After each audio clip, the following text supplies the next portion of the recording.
it's true that the economy was better under Trump for the first 3 years, but that's because the Republican Congress let him spend money when they wouldn't let Obama spend money for 8 years. Hello and welcome to the More Freedom Foundation podcast.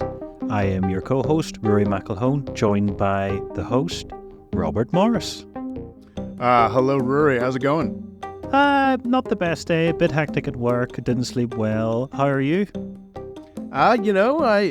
Similar hectic day. Didn't sleep very well. We're similarly irritable, which means we're well prepared for the topic of today's episode, which is do you want another 4 irritable years? Indeed, it is the presidency of Donald Trump, which it's becoming clear to me. Unfortunately, we need something of a reminder of. Is he going to be the next Cleveland? Oh, Jesus. Yeah. I think only once in U.S. history has a U.S. president come back for 2 non-consecutive terms. The first of those being Grover Cleveland between, I think his second term was 1892 to 96, then I think 84 to 88, I believe. Arthur, then Cleveland, then Harrison, then Cleveland, and then McKinley. Yeah.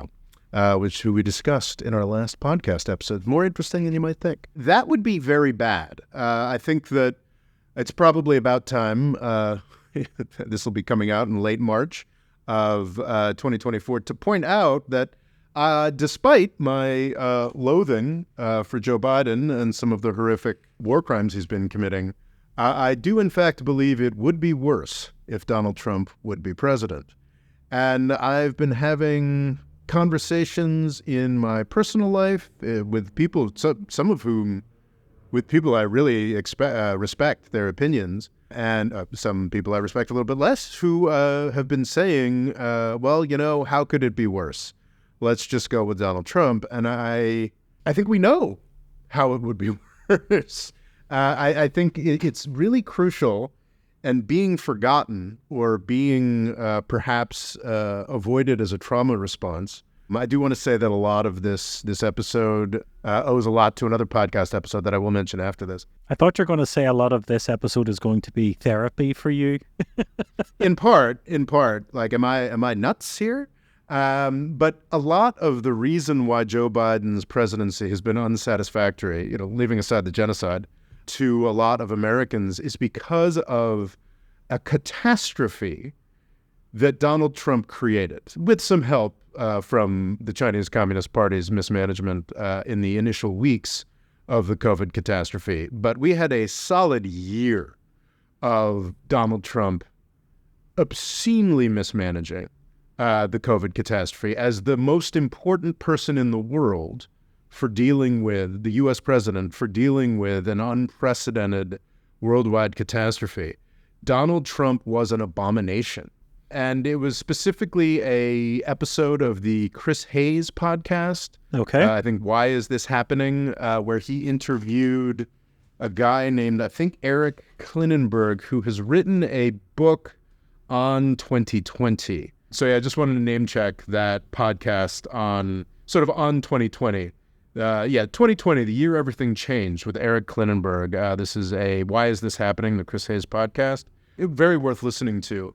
And the point that they make there is that a lot of people seem to be pretending or believing that Joe Biden was president in 2020. Oh. That's not actually what happened.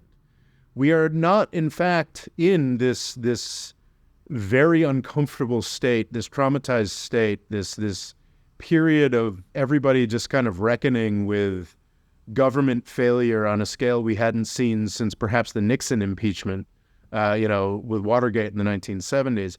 It wasn't, in fact, Joe Biden that was president for that. It was Donald effing Trump.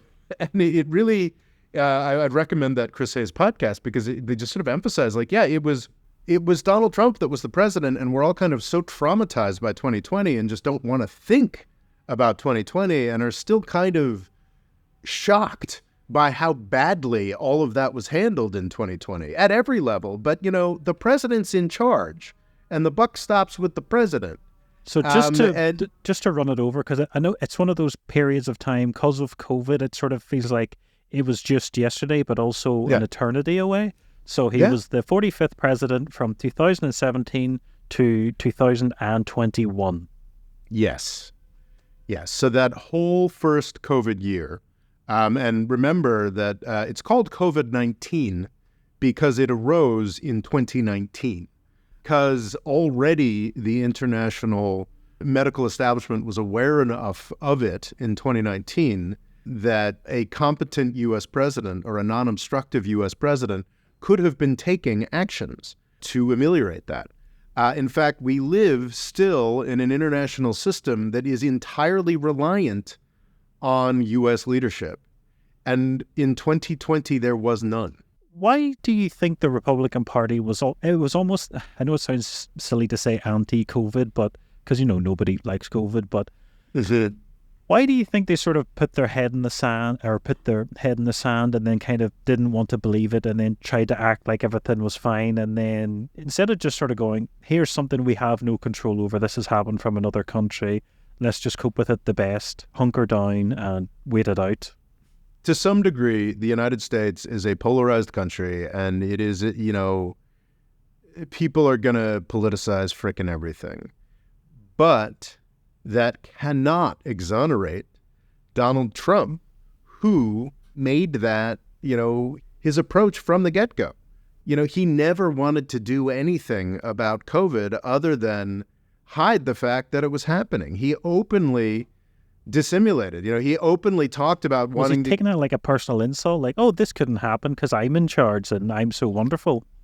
He thought it was a distraction. He thought it was a personal insult that it was happening, and it must have been the media, and it must have been and in his defense, he absolutely had to deal with an antagonistic media and a lot of, I hate Donald Trump, but I absolutely believe that it was a Russia hoax, the pursuit of him over meaningless, BS, because from Hillary Clinton to whatever elite you want to pick, didn't want to focus on their decades of failure that had led to Donald Trump as a reaction.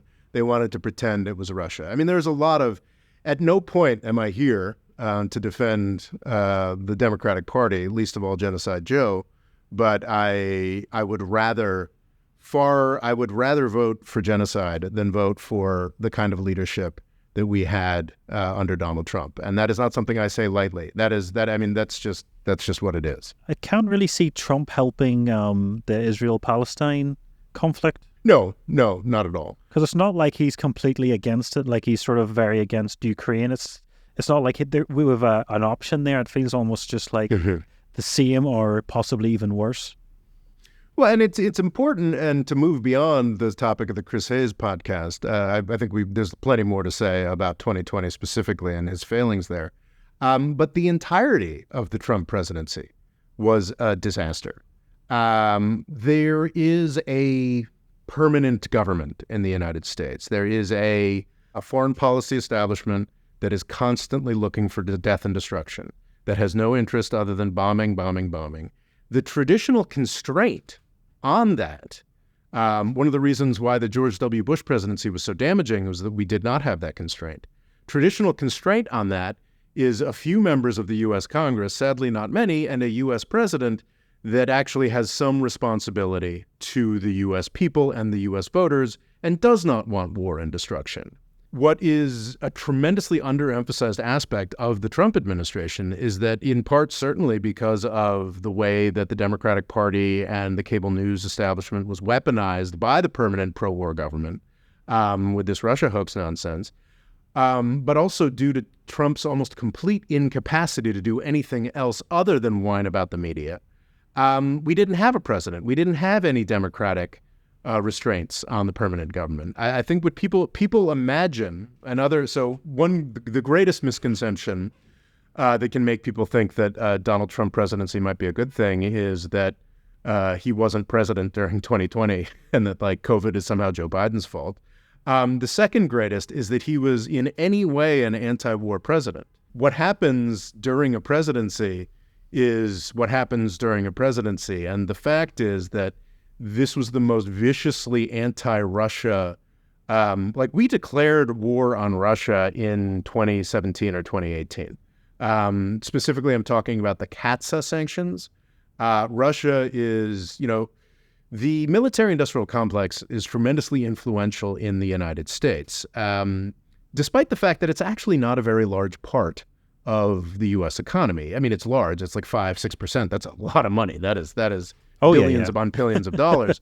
But it has outsized power because of the mythology that government doesn't do anything other than defense. So that's all the government has done. So the United States has this military-industrial complex that's important or whatnot.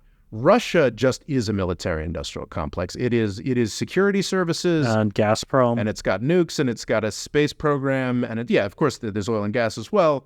But so imagine if the United States was nothing other than the military-industrial complex in Texas. That's what Russia is.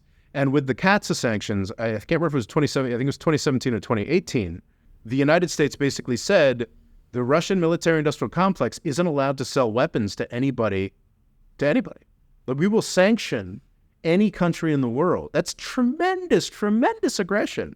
That is basically the U.S. government under Donald Trump decided to treat Russia the way that we heretofore only treated Syria or Iran. We really just murderous sanctions. It was a huge question whether we were going to sanction India over this, and we ended up not sanctioning India because we have some basic strategic thought left. But we were talking about sanctioning Europe. We sanctioned Turkey. We sanctioned China for buying Russian military stuff. Yeah, was it the S-400? Yeah, so we essentially went to war against Russia under Donald Trump. We heavily armed Ukraine. We encouraged Ukraine to abandon all the negotiations with Russia. Like Joe Biden, if he hadn't been murdered over withdrawing from Afghanistan, might have been able to do more to stop that war. But also Trump tried to leave Afghanistan, didn't he? Yeah, Trump talked about leaving Afghanistan. Trump talked about leaving Syria. Trump talked about... I think in his last weeks, Trump did pull some troops out of Somalia, which were promptly moved right back in the second he was out of power. Oh. Donald Trump talked a good game, said a lot of useful things. He also said a lot of absolutely risible nonsense. He also, he was a chaos actor. There was nothing that he added. There is an economic story here that is worth discussing that I think gets kind of mentioned. The fact is that the first 3 years of the Trump presidency were probably, for a lot of Americans at the top and the bottom, maybe not so much in the middle, were some of the best economic years that they had experienced in a decade. And that's what people remember. That people are like, the economy was good under Trump. It's the economy, stupid. And the economy was good under Trump for 3 out of 4 years until, of course, the 2020 catastrophe. But it's worth interrogating. It's worth looking into why the economy was good. The economy was good because Donald Trump was spending like a drunken sailor. Deficit, which was absolutely exploded under the first years of Obama because of the financial crisis that George W. Bush had created, was steadily crushed down and down and down and down over the course of the Obama administration, both because the Republicans forced him to and because a lot of Obama's Democratic economic advisors believed that austerity was necessary, that we had to stop spending money.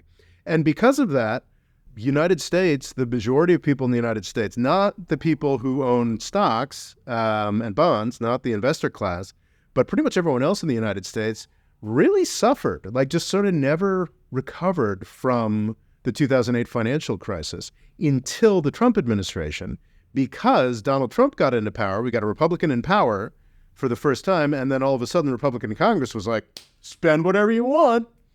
And it's simple Keynesianism. And yeah, I guess that it's true that the economy was better under Trump for the first 3 years, but that's because the Republican Congress let him spend money when they wouldn't let Obama spend money for 8 years.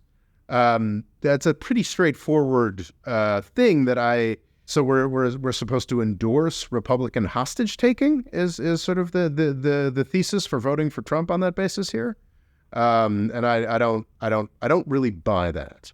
But did also a lot of people not benefit from like stimulus packages from during COVID, which they also remember? Yes, I think that's a very good point. There were definitely big stimulus packages under Trump, but there were also big stimulus packages under Biden. But no, I think that is a very valid point.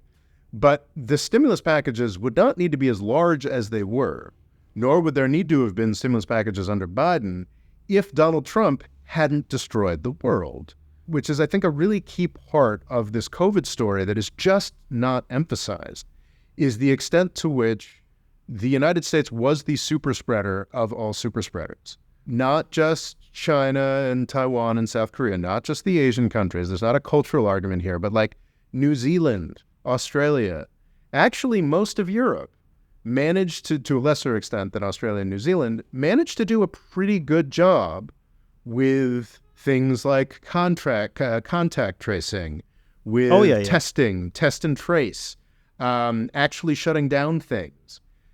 The United States did not.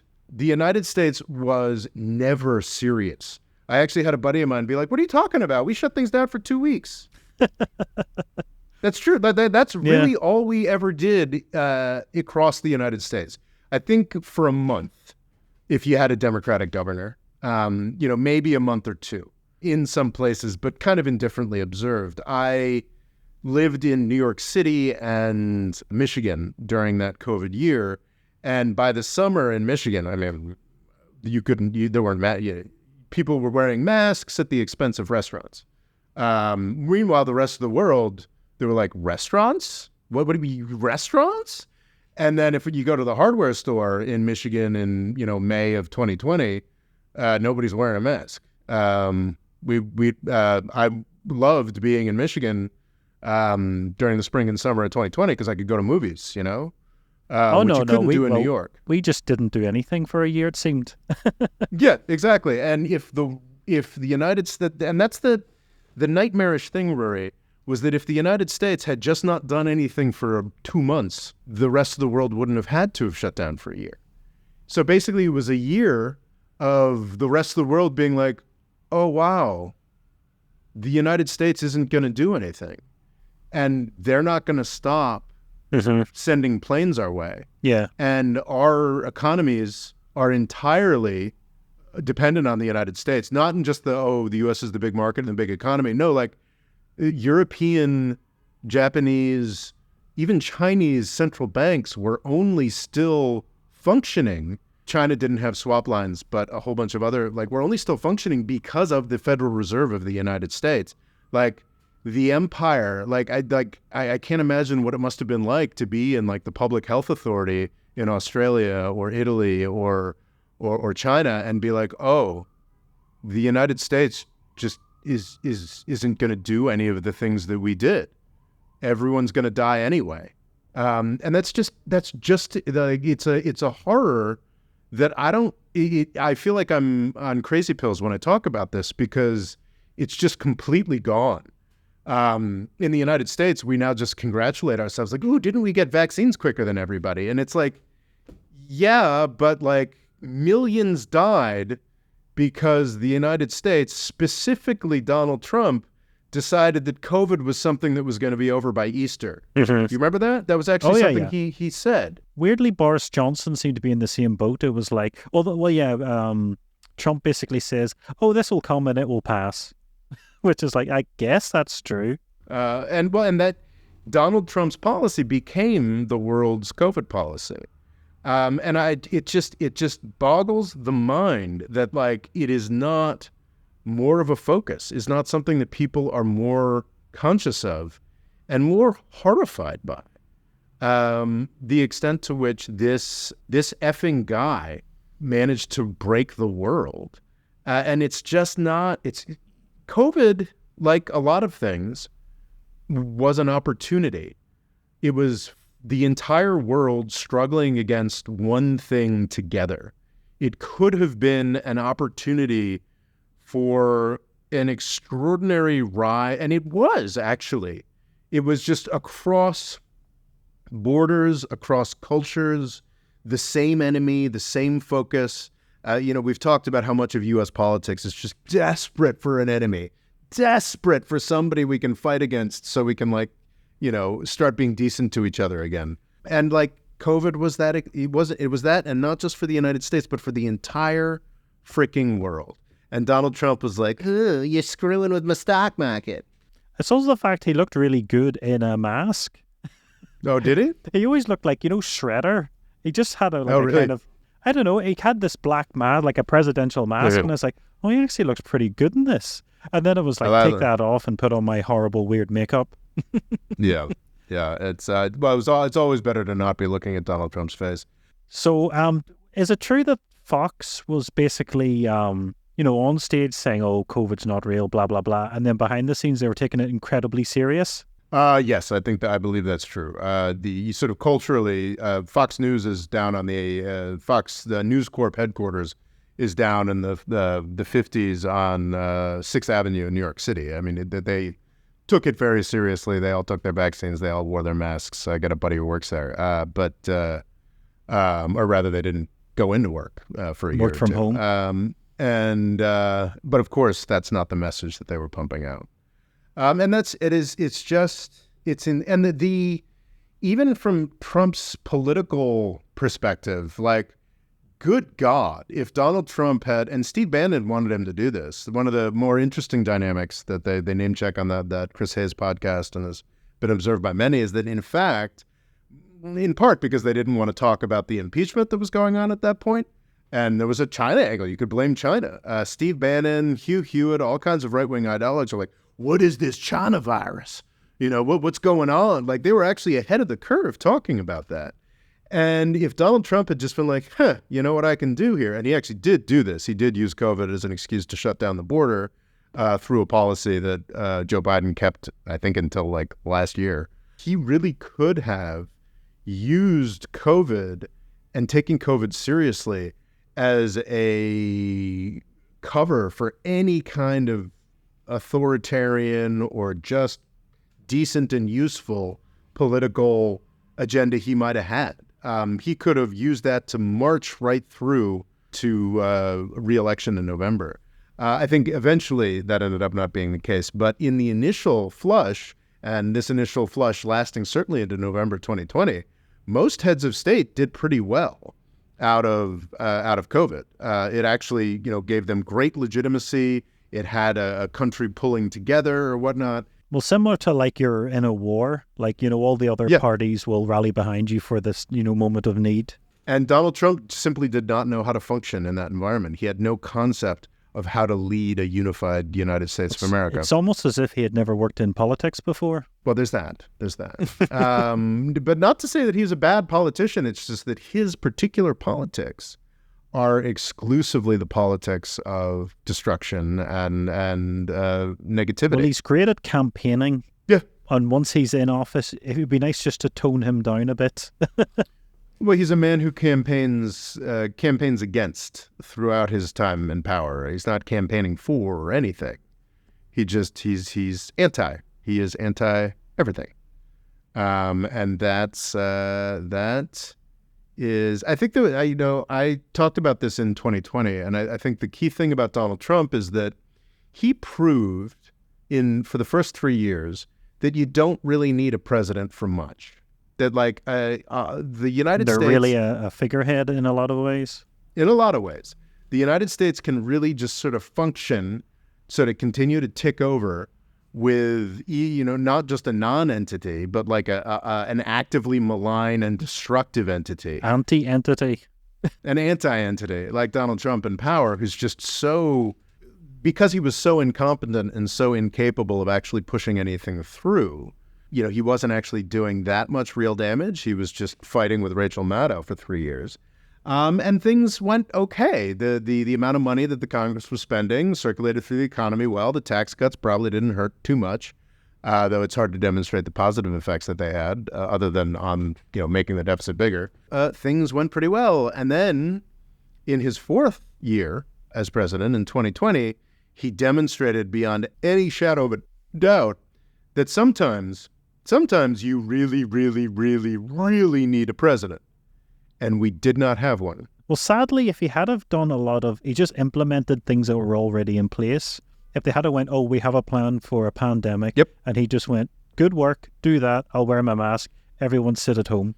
Giving credit where I hate to give credit, the George W. Bush administration was very good on pandemic preparedness. They put together a whole Bible and if this, do this procedures that should have been followed. Mm-hmm. The Obama administration, I don't know if they freshened that up, but they knew what they were supposed to do there.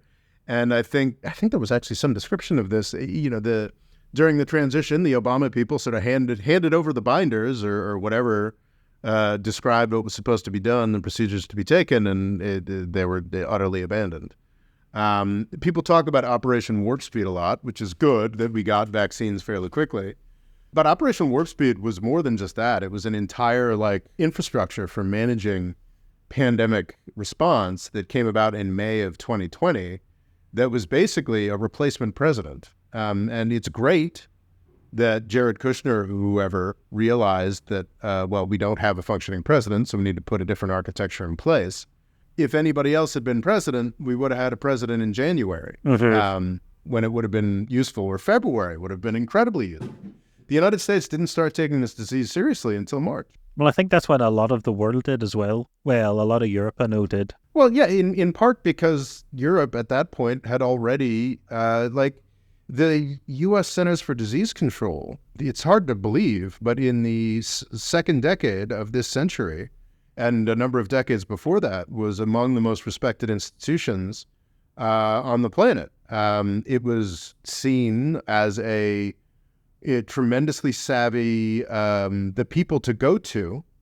And as COVID was developing, Europe, the rest of the world were like, well, if this were a big problem, the United States would be taking it seriously. Okay. And it manifestly was not, at the orders of Donald Trump and people that Donald Trump had appointed. Did America influence the World Health Organization? Because it was seen that it was basically listening to the Chinese propaganda, not raising the flag soon enough. Could America made it hurry up and kind of take this more seriously earlier on in those early months of 2020? What could the World Health Organization? Because they still were like, oh, it's not a pandemic yet, and they felt like they were dragging their heels in the early months. If America had have taken it more serious, do you think that could have kickstarted it and then made the whole world think, oh, this is important?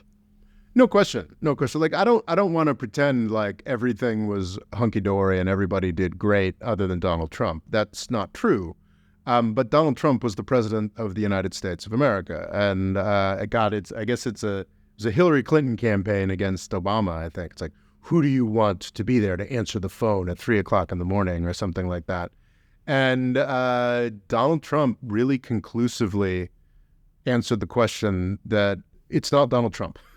You don't want Donald Trump answering that phone. The political context that Donald Trump had created was largely pointless, but very authentically hostile interaction between China and the United States.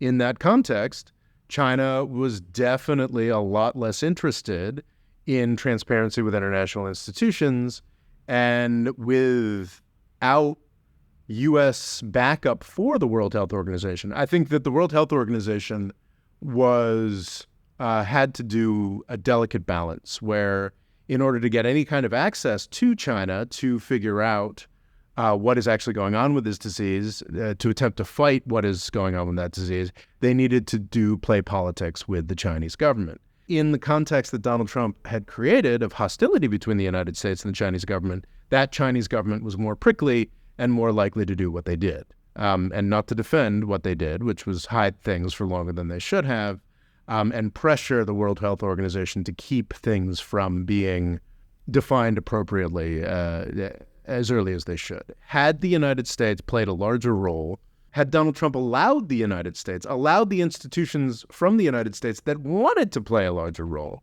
late 2019, early 2020, I believe it would be a very different world today. One of the saddest things about that podcast with Chris Hayes is the way that He talks about how countries that manage to pull together and do things right, in some respects, if not, are healthier, just stronger polities, like have a healthier political soul, for lack of a better term, and the aftermath of COVID.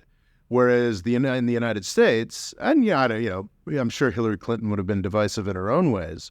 But it is a sad fact that it's hard to imagine how she could have done worse than Donald Trump. It really is like another Watergate moment in the U.S. Like the Watergate moment is famous for Richard Nixon proving that a president could be so dishonest and really crushing a lot of people's illusions about government, and that being like a really big part of like how we got into the Reagan era or whatever. COVID in some places built a lot of trust for government, built a lot of societal solidarity, and in the United States it did the opposite because of Donald Trump. So everybody dealt with, worldwide, everybody had to deal with inflation because of COVID and what it did to supply chains. The United States has experienced horrific rises in crime, has experienced horrific rises in just vehicular deaths. More people are just angrier and sadder and more likely to crash their cars into things. Since COVID? Yes. Wow. Yes. I'm just to give a bit of context, I'm on the New York Times website here. So yeah, 1.3 million deaths, is that from COVID? That's the United States. Yeah, right? In the United States. So everybody in the world has experienced this inflation thing. It's only the United States that has seen this spike in murders. It's only the United States that has seen this spike in road deaths. And yeah, like it's made a unhappier, more screwed up country. And I understand why everybody's angry at Joe Biden. There are a lot of really great reasons to be angry at Joe Biden. And honestly, Nikki Haley, I'd probably be, I'd still be doing nasty podcasts about Nikki Haley, but I don't know, Tim Scott. I mean, there are Republicans who could be running against Joe Biden who I would... But they're a lot more like normal Republican human beings. Like Donald Trump is just his own unique, bizarre creature. Exactly. Considering what Joe Biden is doing to the Middle East right now, I would not be doing a podcast like this about a sane Republican. Donald Trump is not a sane human being. Donald Trump is not a sensible alternative for this country. I think we will be hammering this message more as the months wear on.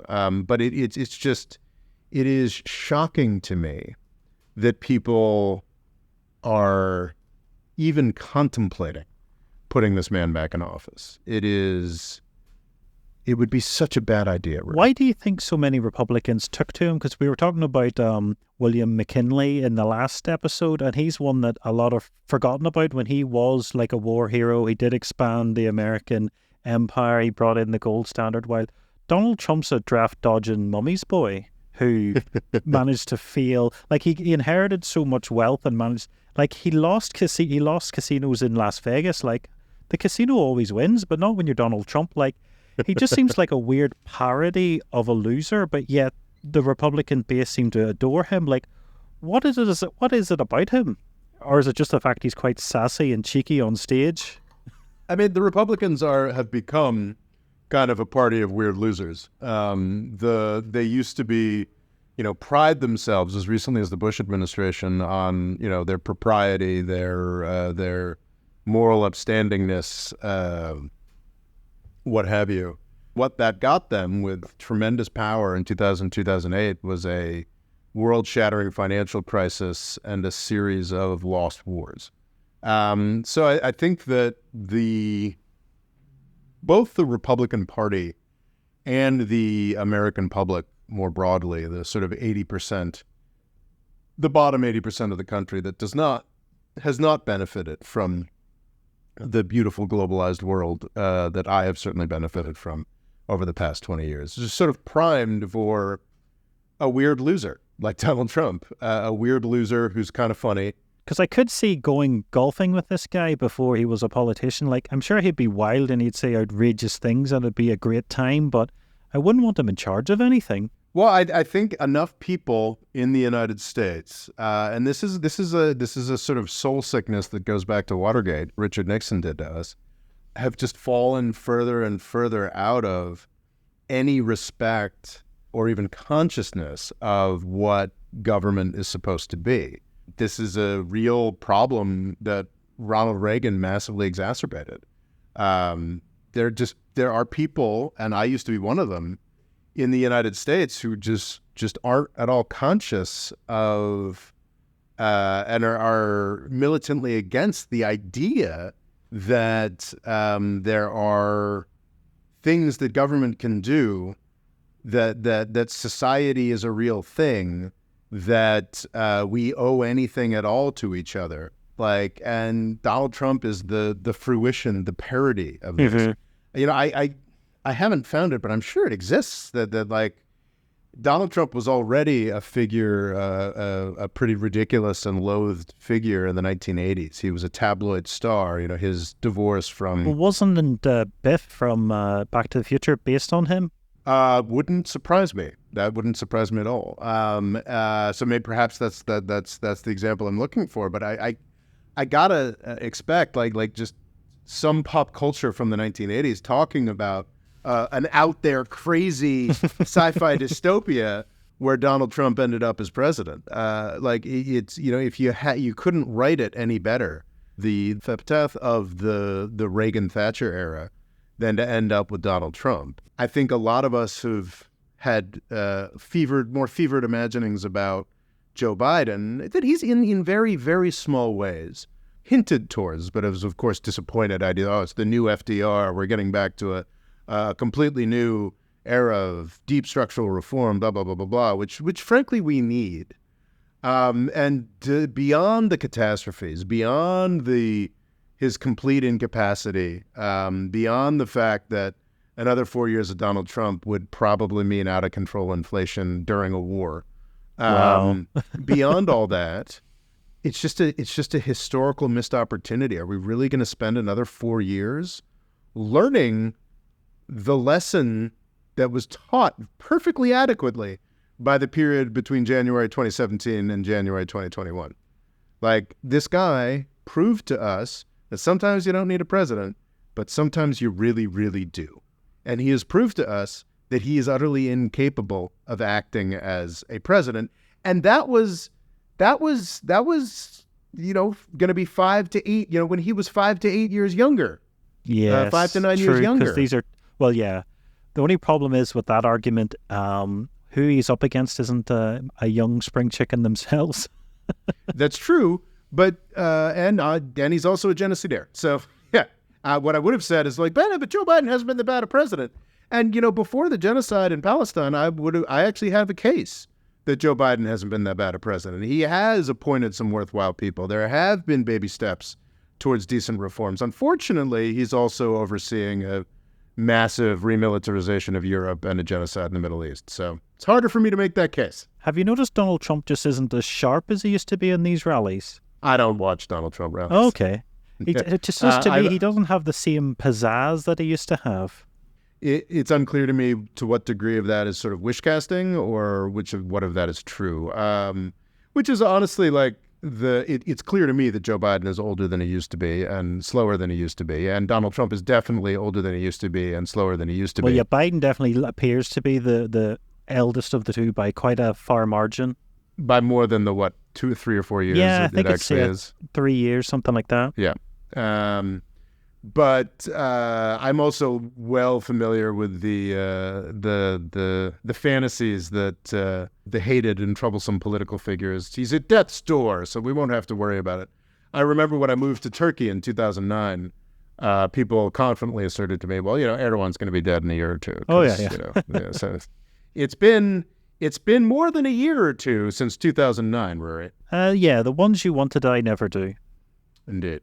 Rory, I wish death on nobody, but I'd certainly wish a long, quiet retirement on Donald Trump.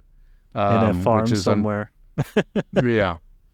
Farm upstate or something. What could the Democrats do to ensure victory, in your opinion? Well, not run Joe Biden. Be good. But unfortunately, see, like, I think there's a reason why we ran Joe Biden Must Retire episode in, November or December, because that was a point at which it was a possibility. Now, by the time this runs, we're at the end of March. You still could replace Joe Biden maybe in June, but we're getting down to the wire here. It's kind of too late. I think within a year, it's like no. I mean, You're locked in. It used to be. You didn't get real presidential candidates picked until July and August, and that was done at the conventions. Unfortunately, there's been an array of sort of reforms that, probably a good thing, that have meant that it is now much harder to make those decisions at the conventions. The votes are in, the delegates have been picked, this, that, and the other thing. So, yeah, I think we're pretty locked into Biden. So replacing Biden at the convention with anybody would be a great choice. Stopping the genocide in Palestine, which Biden could do immediately, would also be a good choice. I just saw something where there's something like 100 separate large-scale military sales to Israel since October 7th. Wow. Large-scale sales, many of which we're paying for. Well, that's the horrible thing. I think it was Adam something. He's a YouTuber, was pointing out that Ukraine is in an actual war with an actual enemy and actual front lines, and America's like, here's an old Bradley, we don't need any more, but we'll charge ourselves for a brand new one. And then when it comes to Israel, it's like, here's the brand new top of the range missiles to destroy some children with. Yeah, and that's a key point. Like, where we are sacrificing a lot, not that we had a ton, but what moral or political credibility we had in the world. Well, sadly, it reminded me of what happened with Russia is, I don't know, Russia had like a kind of reformed gangster vibe about it. It's like, oh, they're not bad anymore. They had a nice, edge to them. And it was like, oh, they're not like that anymore. They're a good guy. They're a good guy. And then they do this and you go, oh, okay, they're as bad as we were told. And I feel America had a bit more of a, professional edge to them. And then it's like, oh, they're not the bad guy anymore. And then it's like, oh, okay, no, they can just bring upon horrors on the world if they so wish. Yep. And it just gets more and more mystifying by we're recording this on March 6th.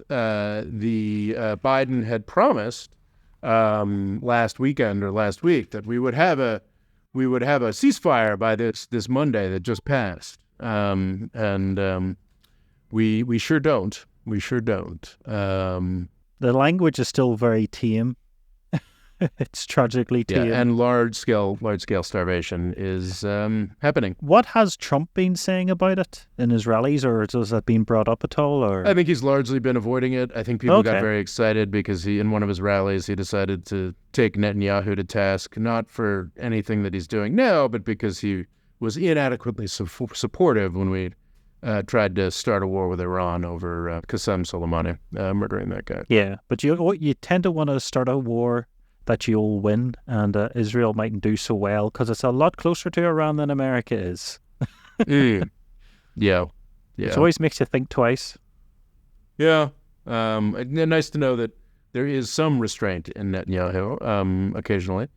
I think I'm quite vocal on my Instagram accounts, both private and the More Freedom Foundation, about Israel-Palestine, and had somebody chime in today just simply saying, what do you think, Trump's going to be better for the Palestinians? And I don't think Trump's going to be better for the Palestinians.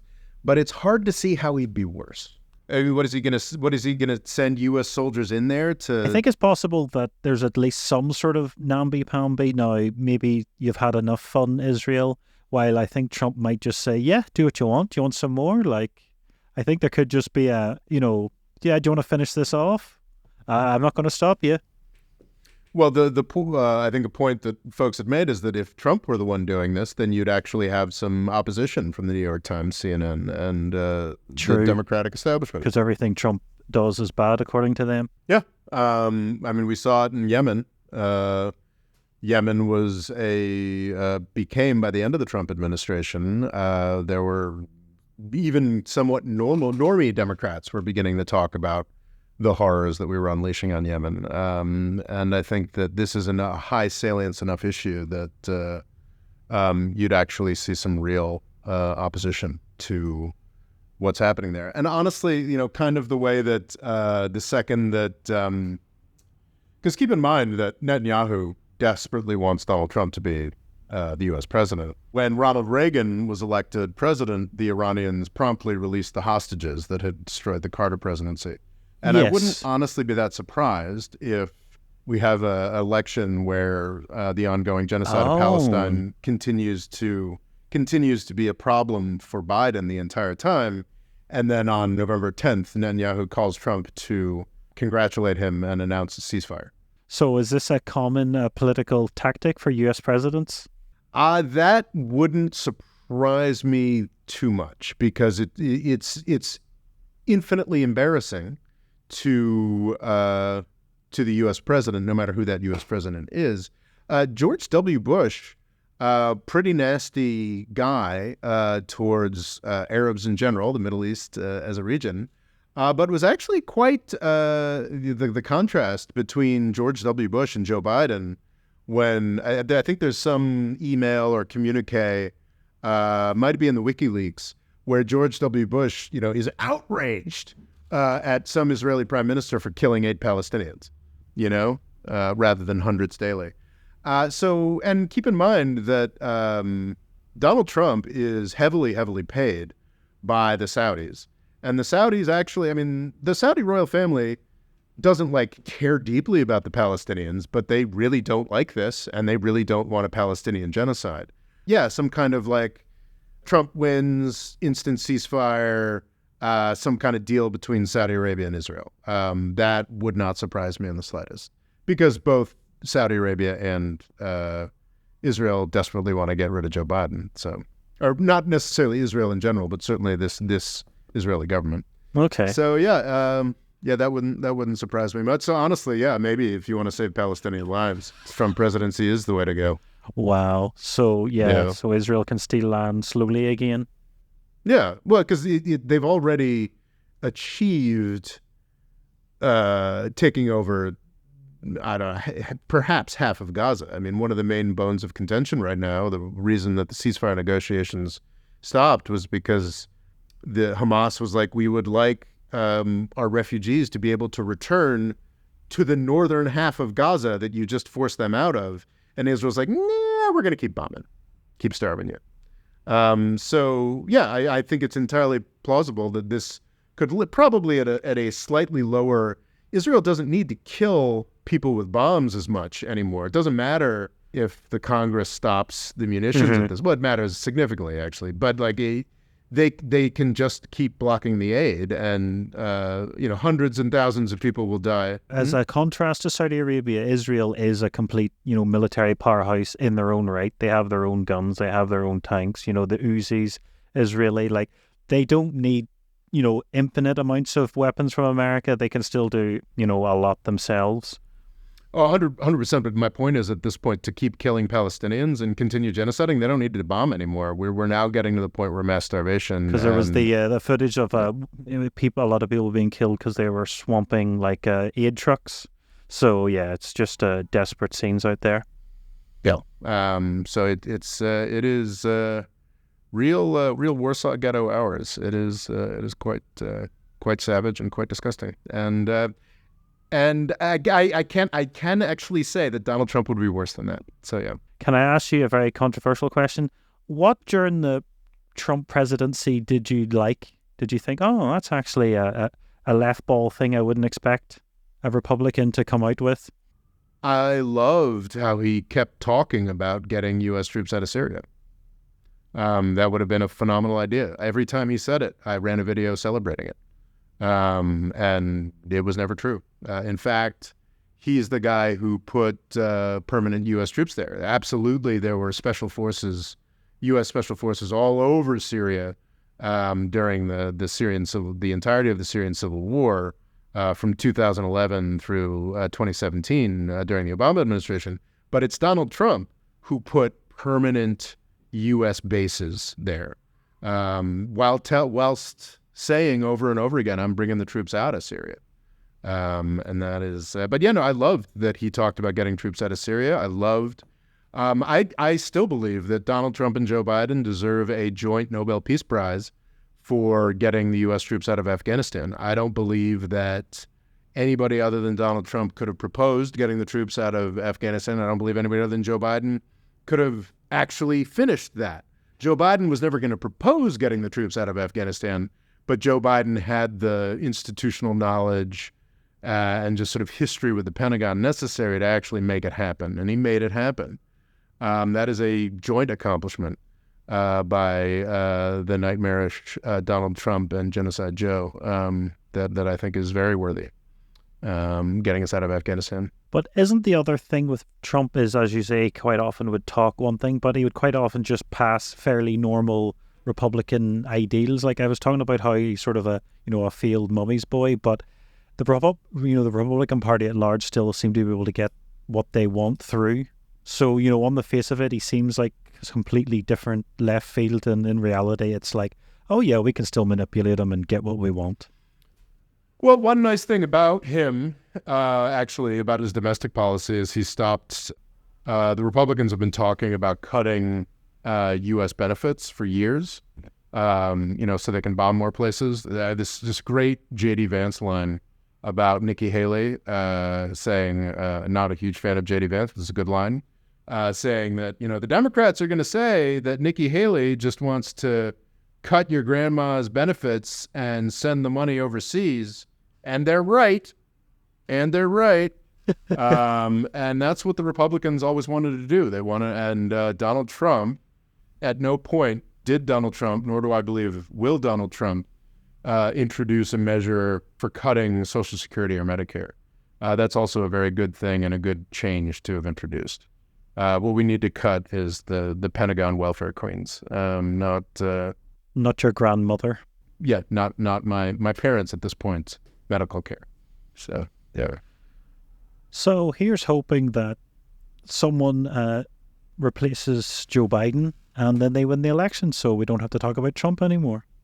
Wouldn't that be great? Wouldn't that be great? But no, I think it is worth emphasizing that, as much as I have come to detest Joe Biden and his choices in the Middle East, I still think Donald Trump would be worse, and that's worth saying. Well, thank you for joining us on this important episode. We hope you'll catch us next time on the More Freedom Foundation podcast. The More Freedom Foundation is also available on YouTube and TikTok. Rob's Twitter is RobOLaw, and he's also written a book called Avoiding the British Empire, What It Was and How the US Can Do Better. And music provided by Kevin MacLeod.